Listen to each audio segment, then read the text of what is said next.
what was the thing that made you think, okay, I can make some money out of it? It was because you were getting so many visits, or Yeah, pretty much. So I guess when I initially started working on it, I was going to do it as a mobile app. And early on, I decided I do not know how to market a mobile app. That's just outside of my skill set. But what I do know is technical SEO. So I'm not an SEO expert by any means, but I had done enough, small business websites and that type of thing where I knew, on-page SEO best practices, that type of thing. So I decided to build it as a conventional website instead. So basically what I did was I launched it, didn't touch it for probably 6 months other than, minor bug fixes, that type of thing. Didn't really market it a whole lot other than,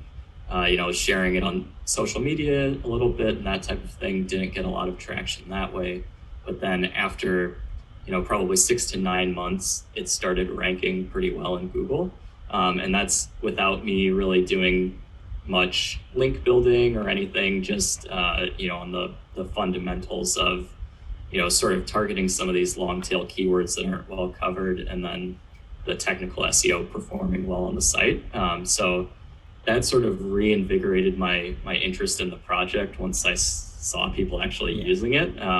So traffic started coming in from SEO. I had a hard time at that time getting approved to display ads on it. So basically, since it's not original content, it's essentially recycled content that is then reorganized and structured differently.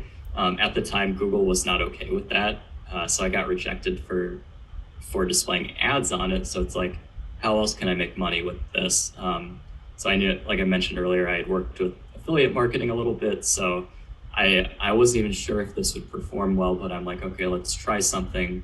So I started connecting it to Amazon Prime streaming. So if there's an episode, you can click on a watch on Amazon button. It takes you to Amazon. If the person purchases that episode or pays for a Prime Video subscription or even purchases other things on Amazon, I would get a percentage of that. So that did not generate a ton of revenue, but it generated a little bit. So it was just one of those things where I tried it. It's like, let's see how this goes. If it makes any money, great. If not, it's still sort of a useful feature anyway. So that's kind of how I started off monetizing it.